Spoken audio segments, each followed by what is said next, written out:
What is up, my people? Welcome in. Welcome to Talkin BS. I am your host, as always, Steven Zamora. If you would be so kind as to follow me on Twitter at ZamoraBSB, that would be the best for any and all show updates that we got going on. So today, if you are a subscriber, you already know the deal. I'm doing a full off-season preview for all 30 teams in the NBA.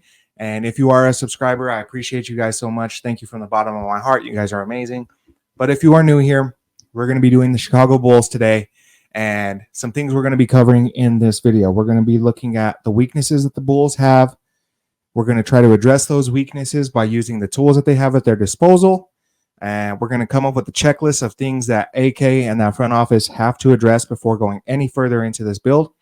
And we're going to look at the different avenues and come up with like mock trades. We're going to look at free agency, and we're going to look at the draft for you guys. Then at the end, we're going to get a nice 10-man rotation going. Hopefully it's one that you could be excited about heading into the next season. And yeah, with all that said, I'm going to be doing this for all 30 teams, like I said. So please, if you like this kind of content, subscribe to the channel. It'll help me a ton. Hopefully I'll get all 30 teams done before the draft. But with that said, let's get going. Chicago Bulls, let's go. So first off, let's start with the biggest weaknesses that Chicago needs to address before going any further. They were 21st in the league in points per game, 16th in points allowed per game, 24th in fast break points per game, 22nd in effective field goal percentage, 23rd in opponent effective field goal percentage, 20th in three-point percentage, 26th in three-point attempts per game, 30th in opponent three-point attempts per game. So you guys were one of the first teams that I've actually found where you guys aren't really terrible at a lot of stuff.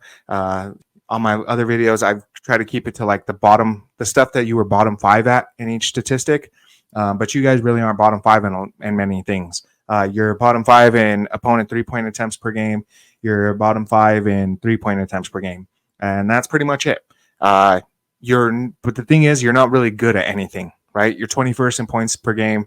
You're 16th in defense pretty much. So, not a lot of great things going on with this team. You're also not terrible. So we just want to kind of retool things and figure out a way, I guess, find an identity, right? We're just trying to find an identity for this team.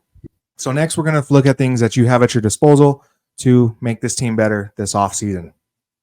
You have the 11th overall pick in the 2024 NBA draft. You have Zach LaVine's contract to trade for salary matching purposes. You have Chicago. Chicago could have access to the NTMLE if they let DeMar DeRozan walk, Patrick Williams walk, and Andre Drummond walk. If they retain DeRozan, they will likely have access to the TMLE, could have all 6 of their own future first-round picks, and no seconds until 2029. Now, for Chicago faithful, this is going to be the big thing that we need to get through in this offseason preview. So we're going to look at the must-dos and what AK and that front office has to address before going any further. Change. That is the biggest thing. Then we need to test the market for LaVine and try to offload him for a positive gain. We have to figure out the LaVine and ball situations before free agency on June 30th. Find a defensive upgrade in the front court, the 3, the 4, or the 5 spots, and then find a reliable ball handler who can set up the offense. So let's look at the third one mostly, right? We have to figure out the LaVine and ball situations before free agency on June 30th. AK is in a really sticky situation here. So DeMar DeRozan is hitting free agency, and he's going to be an unrestricted free agent. In order to pay his salary and make an offer sheet to Patrick Williams without going over the tax line, they have to let LaVine go. They have to trade him, or they have to figure out a way to offload that contract in some fashion.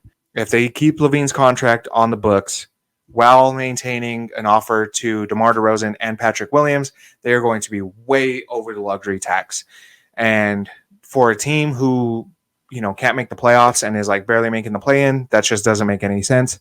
AK himself said it doesn't make any sense to pay the luxury tax on a team that's, not even in the playoffs. I think he said he's not paying the luxury tax for a team unless they're top 4 in their conference. And you guys are a ways away. This is the best time because everybody's books are opened up. They got a lot of salary off the books. I mean, just look at a team like Philadelphia, right? Philly, I think they only have Paul Reed, Tyrese Maxey, and Joel Embiid on contract right now. So, like, I put this out, trading Zach LaVine to Philadelphia for that 16th overall pick, right? I think that's a fair trade. But just, that's just for instance. That's just like, a reference point. And then the Lonzo Ball situation. Lonzo Ball is owed, I think, $21 million for next season. So expect the Bulls to waive and stretch him. So basically, if you're not familiar, what they will do is they will cut Lonzo Ball and they will take his $21 million and stretch it over the length of his contract, of the original contract, which I think was a 3-year extension. So what they will do is they will take that $21 million and they will pay him $7 million over the next 3 years. And what that does is instead of having $21 million on the books, you're only having $7 million. So it saves you $14 million. Let's say you trade LaVine, like I said, to Philadelphia, and you only bring in a draft pick back. You're offloading another $43 million, saving you, $57 million right there. And then that way you have money to offer for DeRozan. That way you have money to offer Patrick Williams, and that way you're not paying for the luxury tax, basically, which sucks. It puts him against the wall, and it gives the other team all the power to basically get LaVine for nothing. But, your boy's a genius, and I found a way to get Zach LaVine to a new team that can really use him, because at the end of the day, right, market dictates everything. This is something I was having an argument with with people online. Is at the end of the day, market dictates it. And if you have multiple teams who want a certain person, the market gets driven up. Detroit was looking into LaVine. Orlando was looking into LaVine. Like I said, Philadelphia could use LaVine. So at the end of the day, this is what I came up with. Zach LaVine to the Orlando Magic. They will also be sending Alex Caruso, Javon Carter, and the 11th overall pick in the draft to the Atlanta Hawks. And in exchange, Chicago will be getting DeJounte Murray and Clint Capella.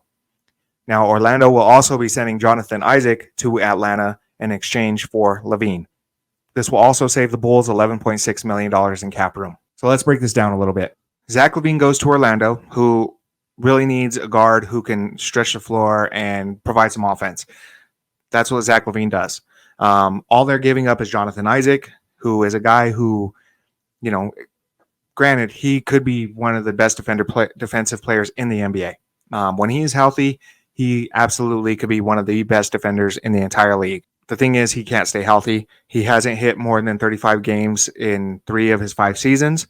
So he has injury risks. But like I said, elite defender, literally a top 10 defender in the NBA.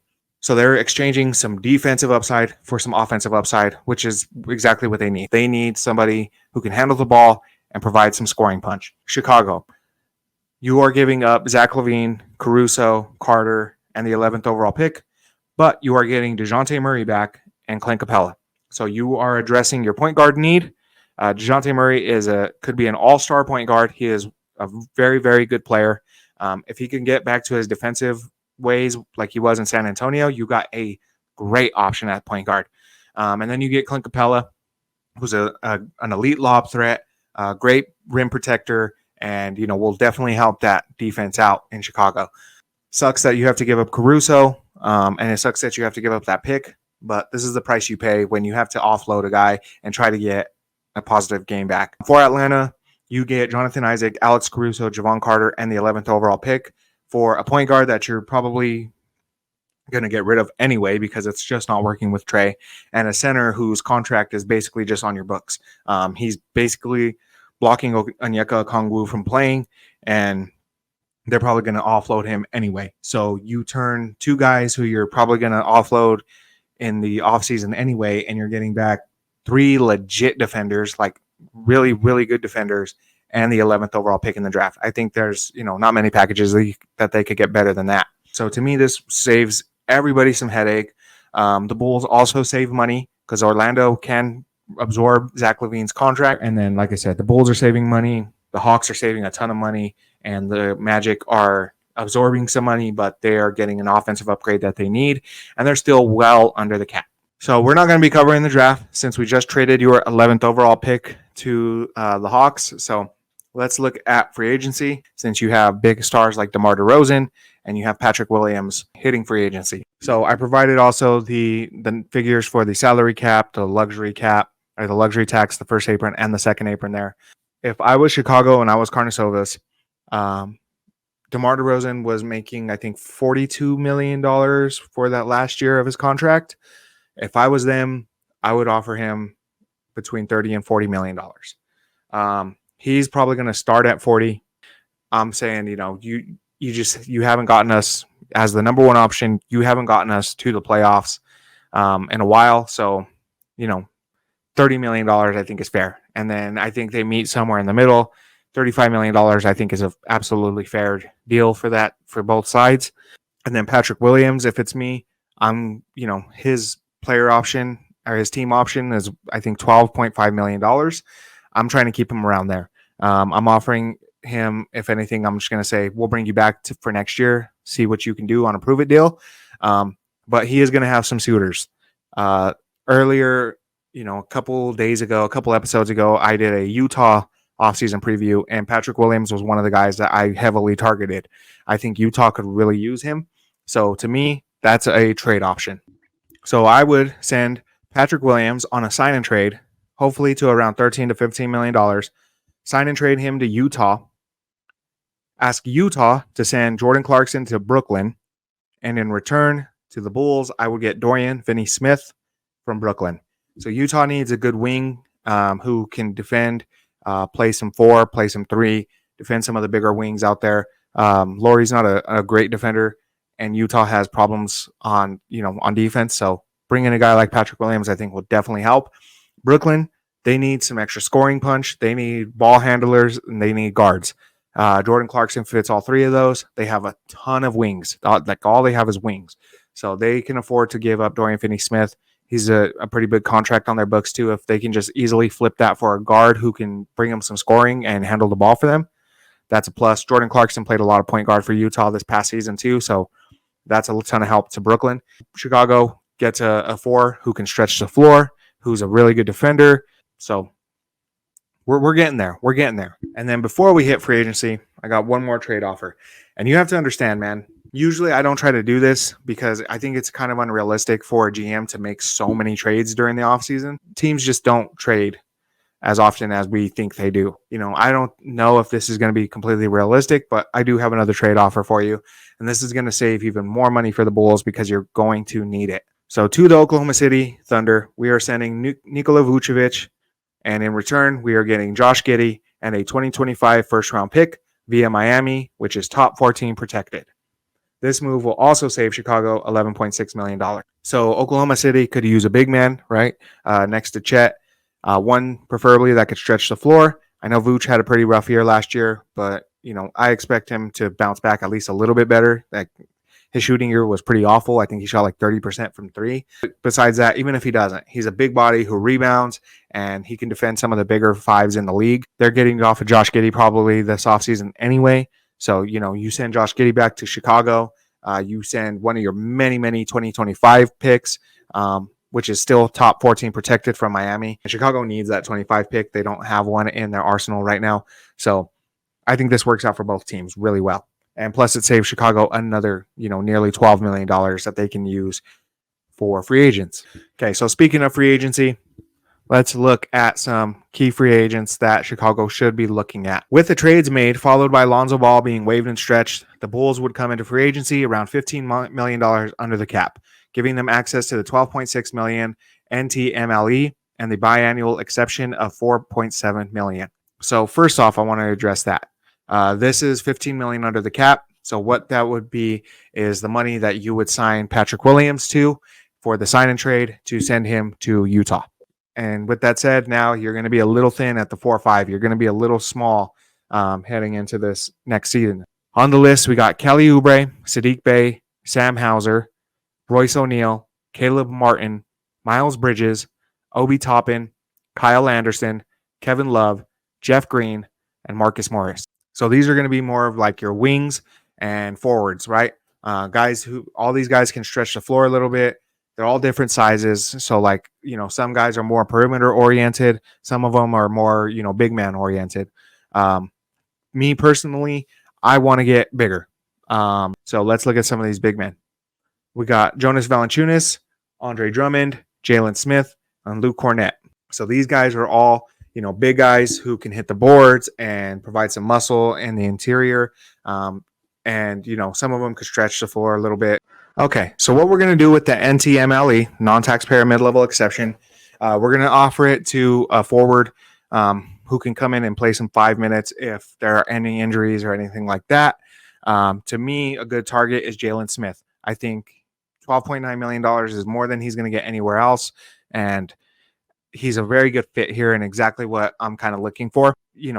I think he's a safe pick for what you guys really need. Then with that biannual exception, $4.7 million that you're going to have at your disposal, a guy I target is Luke Cornett. He's another guy who, he rebounds, he's big as hell, and he can stretch the floor a little bit. And he's just a different look for you guys, right? He's a different player than Clint Capella. I just want versatility and as many different pieces as we can get so that we can figure out what works best. I think both of those guys would be very beneficial to this team, but also with that amount of money, I think you could get some really good players. So at the point guard position, we got DeJounte Murray backed up by Josh Giddey. We got Kobe White backed up by Ayo. We have DeMar DeRozan backed up by Julian Phillips, who I like a lot. He played really well last season in the spots he was given.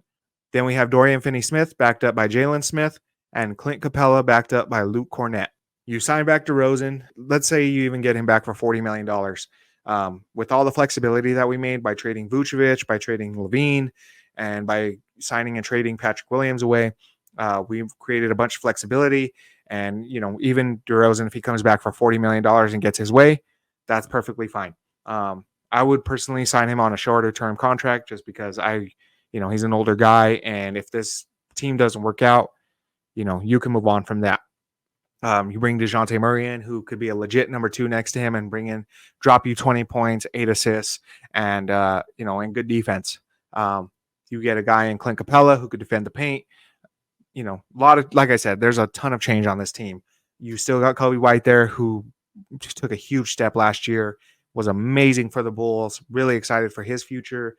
You get a guy in Dorian Finney-Smith, who's your prototypical 3-and-D guy, one of the best 3-and-D guys in the NBA. You got options everywhere. You got playmaking, defense, length, versatility, shooting. You got everything on this team. So like I said, I hope this is a lineup you guys could be really excited about heading into the next season. If I had this lineup, I would be. I think, DeRozan's a class act, amazing clutch shooter. He should have won Clutch Player of the Year award. He's incredible. You surround him with a lot of really good, talented guys.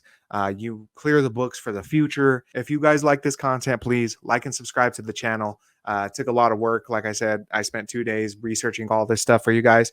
Also, shout out to Bull Central, Locked On Bulls, CHGO for all the references, man. You Chicago, you guys have an amazing, amazing market for the amount of basketball knowledge that you guys have at your disposal.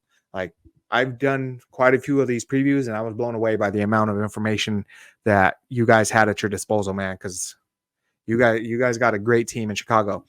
So anyway, like and subscribe to the channel. Appreciate you guys so much for following along and being here for the entire video. Love you guys. Talking BS. We out.